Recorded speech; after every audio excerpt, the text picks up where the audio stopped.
उम्मीद करते हैं आप सब अच्छे होंगे और आपकी तैयारी भी बहुत अच्छी चल रही होगी। आज आपके लिए फिर से बहुत ही इम्पोर्टेंट क्लास होने वाली है। ये एक ऐसा टॉपिक है जो आपके हर एक एग्जाम में यहाँ से 1 से 2 नंबर में आपके इस टॉपिक से क्वेश्चन बनते हैं। आप चाहे अपने प्रीवियस ईयर के पेपर उठाकर देख लेना। और ये टॉपिक हम आपको इतने बेहतरीन ढंग से आज क्लियर कराएंगे ताकि आपका आने वाले एग्जाम में इस टॉपिक से कोई भी क्वेश्चन अगर बनता है तो आपका गलत नहीं होगा अगर आपने इस क्लास को लास्ट तक देख लिया, क्योंकि इसमें एक भी ऐसा पॉइंट नहीं छोड़ेंगे जो आपके एग्जाम में पूछा ना गया हो।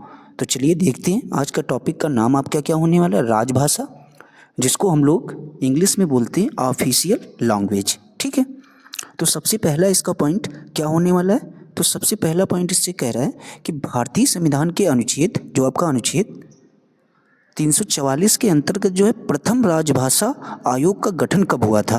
तो आपका पहला ही पॉइंट ये इंपॉर्टेंट होने वाला है। तो प्रथम जो आपकी राजभाषा आयोग का गठन हुआ था वो आपके वर्ष आपको याद रखना है, वर्ष 1955 में। अगर आपसे पूछा जाए किसकी अध्यक्षता में, तो आपको ये भी याद रखना है बीजी खेर की अध्यक्षता में।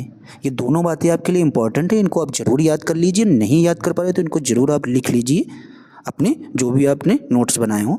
आगे देखते हैं, कह रहा है कि 8वीं अनुसूची में, जो आपकी 8वीं अनुसूची वर्ष 2003, 4 भाषाएं किस संविधान संशोधन के द्वारा जोड़ी गई थी, जिससे उनकी संख्या जो है बढ़कर कितनी हो गई, 22। तो ये भी आपके लिए बात इंपॉर्टेंट होने वाली। तो ये जो आपका 92वें संविधान संशोधन के द्वारा जो है आपके 4 भाषाएं जोड़ी गई थी। ठीक है, तो ये बात आपके लिए इंपॉर्टेंट, इसको आप जरूर याद रखिए। आगे देखते हैं, कह रहा है कि संविधान की 8वीं अनुसूची में सम्मिलित भाषाएं। ये बात आपसे पूछ सकता है कि जो आपकी संविधान की 8वीं अनुसूची है उसमें जो आपकी सम्मिलित भाषाएं कितनी है। तो आपको याद रखना है कितनी भाषाएं हैं टोटल। सबसे पहले तो 22 हैं। ठीक है, ये 22 भाषाएं अगर आपसे पूछी जाती हैं तो उनके एक बार नाम भी हम लोग पढ़ लेते हैं। असमिया, बंगला, गुजराती, हिंदी, कन्नड़, कश्मीरी, कोंकणी, मलयालम, मणिपुरी, मराठी, नेपाली, ओडिया, पंजाबी, संस्कृत, सिंधी, तमिल, तेलुगु, उर्दू और डोगरी और बोडो, मैथिली और संथाली। ये आपकी क्या हो जाएंगी, 22 भाषाएं हो जाएंगी। ये किस अनुसूची में अगर आपसे पूछा जाए शामिल है, तो आपको याद रखना है संविधान की 8वीं अनुसूची में। ये इस टॉपिक से क्वेश्चन आपका बना भी है पेपर में और बन भी सकता है कि 22 भाषाएं जो है आपकी किस अनुसूची में शामिल है। तो आप लोग इसका तुरंत जवाब देंगे आपकी 8वीं अनुसूची में।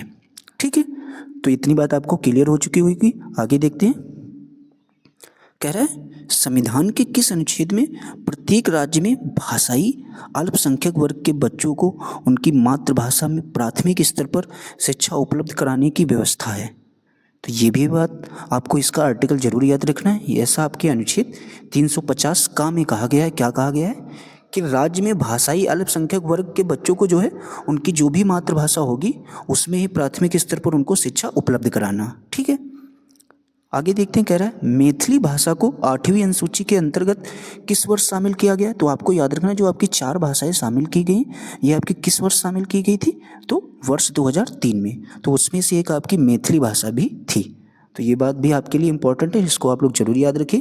आगे देखते हैं, नोट करके आपके लिए एक पॉइंट दे रखा है।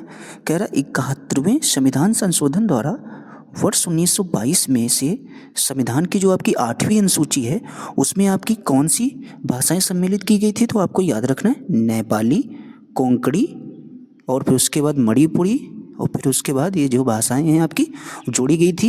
ये किस संविधान संशोधन के द्वारा, तो 71वें संविधान संशोधन के द्वारा। ठीक है, तो इतनी बात आप समझ गए होंगे। 8वीं जो आपकी अनुसूची में है, अगर आपसे पूछा जाए 71वें संविधान संशोधन के द्वारा कौन सी भाषाएं जुड़ी गई हैं, तो आपको याद रखना नेपाली, कोंकणी और मणिपुरी। ठीक है, आगे देखते हैं, आपसे पूछ सकता है कि उत्तराखंड का द्वितीय राजभाषा संस्कृत है। तो ये भी बात आपको याद रखना है। अगर आपसे पूछा जाए उत्तराखंड की जो आपकी द्वितीय राजभाषा है वो आपकी कौन सी है, संस्कृत है। ठीक है, ये भी बात आपके लिए इंपॉर्टेंट है, इसको भी आगे आपसे कह रहा है कि राष्ट्रीय संस्कृत विद्यापीठ कहाँ स्थित है। तो आपको याद रखना है राष्ट्रीय संस्कृत विद्यापीठ, ये आपके पेपर में क्वेश्चन पूछा भी गया है। तो याद रखना है तिरुपति, आंध्र प्रदेश। तिरुपति आपसे पूछा जाए कहाँ है, तो आंध्र प्रदेश में। अगर आपसे पूछा जाए राष्ट्रीय संस्कृत विद्यापीठ आपका कहाँ स्थित है, तो आप बताएंगे तिरुपति। अगर आपके ऑप्शन में है तो वही ऑप्शन आप लगाएंगे सही, वरना आंध्र प्रदेश। ठीक है। फिर आपसे पूछा जा सकता है कि अब तक 6 भाषाओं को शास्त्रीय भाषा का दर्जा प्राप्त हो चुका है। जो आपकी 6 भाषाएं हैं, आपकी 8वीं अनुसूची में टोटल आपकी 22 भाषाएं, उनमें से आपकी 6 भाषाओं को जो है क्या है, शास्त्रीय भाषा का दर्जा प्राप्त हो चुका है। तो वो भाषाएं आपकी कौन सी हैं और उनको किस वर्ष जो है आपका शास्त्रीय भाषा का दर्जा प्राप्त हुआ, ये सारी बातें हम इसमें क्लियर करते हैं, देखते हैं। सबसे पहले कह रहा है तमिल जो है, इसको जो है शास्त्रीय भाषा का दर्जा आपका सन 2004 में प्राप्त हुआ था। इसके बाद अगर आपसे दूसरा पूछता है संस्कृत को जो है आपका शास्त्रीय भाषा का दर्जा जो है कब प्राप्त हुआ था, ये आपके 2005 में प्राप्त हुआ था। उसके बाद अगर आपसे पूछे तेलुगु को शास्त्रीय भाषा का दर्जा, ये भी आपके सन 2008 में प्राप्त हुआ है। कन्नड़ को भी आपके शास्त्रीय भाषा का दर्जा प्राप्त है, ये भी वर्ष 2008 में प्राप्त किया गया। फिर 5 नंबर पर आपका आता है मलयालम को जो है शास्त्रीय भाषा का दर्जा आपके सन 2013 में प्राप्त किया गया था।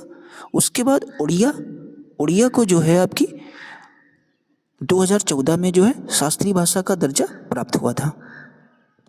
फिर आगे देखते हैं, जो भी बातें आपके लिए इंपॉर्टेंट होने वाली उनको भी समझते हैं। इतनी बातें आप समझ गए होंगे कौन सी आपकी शास्त्रीय भाषा है, किस शास्त्रीय भाषा को किस वर्ष में उसको शास्त्रीय भाषा का दर्जा प्राप्त हुआ, तो ये भी आप समझ गए होंगे। अब देखते हैं कुछ चीज़ें यहाँ पर दे रखी। कह रहा है राजभाषा से संबंधित आपके अनुच्छेद, तो ये आपके लिए इंपॉर्टेंट होने वाला है इस टॉपिक में ये बातें।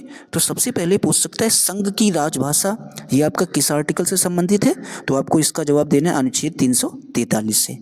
फिर आपसे पूछ सकता है अनुच्छेद जो आपका 344 है, ये क्या कहता है, कहता है कि राजभाषा पर संसदीय आयोग एवं समिति, ये आपका किस आर्टिकल से संबंधित है, 344 से। आगे देखते हैं क्षेत्रीय भाषाएं।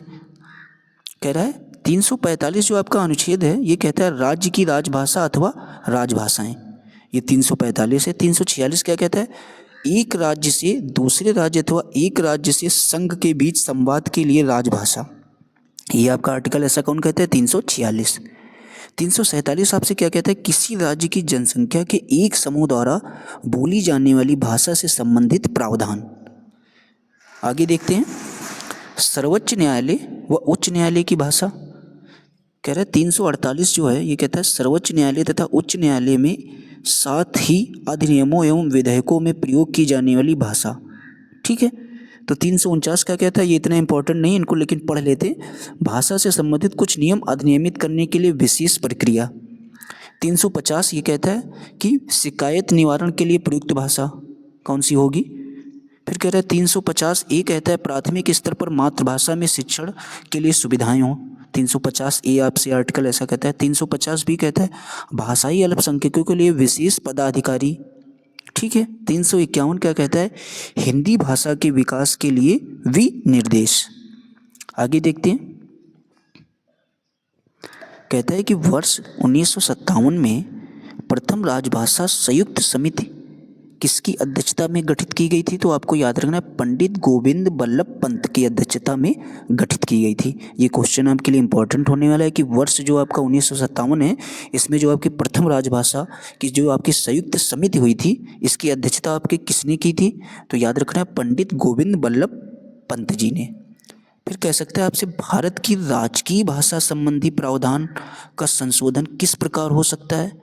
अगर आपकी कोई भी राजकीय भाषा है उसमें आप अगर किसी भी प्रकार का संशोधन करना चाहते हैं तो ये आपका किस प्रकार हो सकता है, तो ये भी आपके लिए इंपॉर्टेंट है। तो आपको याद रखना है संसद में कम से कम 2/3 बहुमत से तभी आपका जो है राजकीय भाषा में संबंधी कोई भी संशोधन हो सकता है। संसद का आपके पास कम से कम कितना बहुमत होना चाहिए, 2/3 बहुमत होना चाहिए। आगे देखते हैं, कह रहा है सिंधी भाषा को 8वीं अनुसूची में किस संविधान संशोधन द्वारा जोड़ा गया था, ये भी बात आपके लिए इंपॉर्टेंट है। तो याद रखना है जो आपकी सिंधी भाषा को है, ये 8वीं अनुसूची जो आपकी हुई थी उसमें जो 21वां संविधान संशोधन ये आपका कब हुआ था, 1967 में। इसके द्वारा जो है आपकी सिंधी भाषा को 8वीं अनुसूची में जोड़ा गया था। तो ये क्वेश्चन आपके लिए मोस्ट इंपॉर्टेंट होने वाला है, इसको आप लोग जरूर तैयार कर लेना। ये देखते हैं आगे पॉइंट आपका क्या कहता है। कह रहा है संविधान की 8वीं अनुसूची में सम्मिलित भाषाओं में से कौन सी दूसरी सर्वाधिक बोली जाने वाली भाषा है। तो आपसे पूछा गया जो आपकी 8वीं अनुसूची है उसमें जो आपकी सम्मिलित भाषाएं हैं उसमें दूसरी की बात कर रहा है, पहली की बात नहीं कर रहा है। तो दूसरी जो है सर्वाधिक बोली जाने वाली आपकी भाषा जो है वो बंगाली हो जाएगी, यानी बंगला। ठीक है, ये आपके दूसरे नंबर पर सबसे ज़्यादा बोली जाती है भारत में। अगर यहीं पर आपसे पूछ सकता है कि पहले नंबर पर सर्वाधिक बोली जाने वाली भाषा आपकी कौन है, तो फर्स्ट आपकी भाषा हो जाएगी हिंदी। ठीक है, ये आपकी फर्स्ट हो जाएगी। दूसरी अगर आपसे पूछेगा तो आपको बताना है बंगाली, और प्रथम अगर आपसे पूछता है तो आप बताएंगे हिंदी। और यहीं पर आप एक चीज़ और क्लियर कर लीजिए, अगर आपसे बोले दुनिया में सर्वाधिक बोली जाने वाली भाषा आपकी कौन सी है, तो आपको याद रखना है दुनिया में जो सर्वाधिक बोली जाने वाली भाषा आपकी हो जाएगी वो आपकी हो जाएगी इंग्लिश। ठीक है, अंग्रेजी जो है ये दुनिया में सर्वाधिक बोली जाने वाली आपकी भाषा हो जाएगी। तो तीनों बातें आपको याद रखना है, इन तीनों में से आपका कोई ना कोई क्वेश्चन एक बन सकता है आपके आने वाले एग्जाम में। तो उम्मीद करते हैं आप ये समझ गए होंगे। आगे देखते हैं जो आपका नोट करके एक पॉइंट दे रखा है, क्या कहता है। कहता है बोडो, डोगरी, मैथिली और संथाली जो आपकी 4 राजभाषाओं को ये आपके जो है 92वें संविधान संशोधन 2003 द्वारा जोड़ा गया था। तो ये आपकी नोट करके एक बात दे रखी थी, इसको आप लोग जरूर याद रखना। कौन सी 4 भाषाएं हैं जो आपकी 4 राजभाषाएं हैं। सबसे पहले इसको किस संविधान संशोधन द्वारा जोड़ा गया, तो आपको याद रखना है 92वें संविधान संशोधन द्वारा। आपका वर्ष कौन सा था जब जोड़ा गया था, तो आपको याद रखना है वर्ष 2003 में। फिर आपको याद रखना है कि वो कौन सी आपकी 4 राजभाषाएं थी, तो उनके नाम भी याद रखना है, बोडो, डोगरी, मैथिली और संथाली। ठीक है, उम्मीद करते हैं आपको हमारी ये क्लास पसंद आई होगी और चीज़ें आपको अच्छे से क्लियर हुई होंगी। जो भी अभी तक आपके राजभाषा या ऑफिशियल लैंग्वेज से जो भी आपके क्वेश्चन पूछे गए थे वही चीज़ें हमने आपको इस चैप्टर में डिस्कस की है, और यही चीज़ें आपके लिए इस टॉपिक से इंपॉर्टेंट होने वाली हैं। तो प्लीज़ अगर आपको हमारी क्लास पसंद आई हो तो प्लीज़ चैनल को लाइक, शेयर, सब्सक्राइब जरूर कर देना। और थैंक्स फॉर वॉचिंग।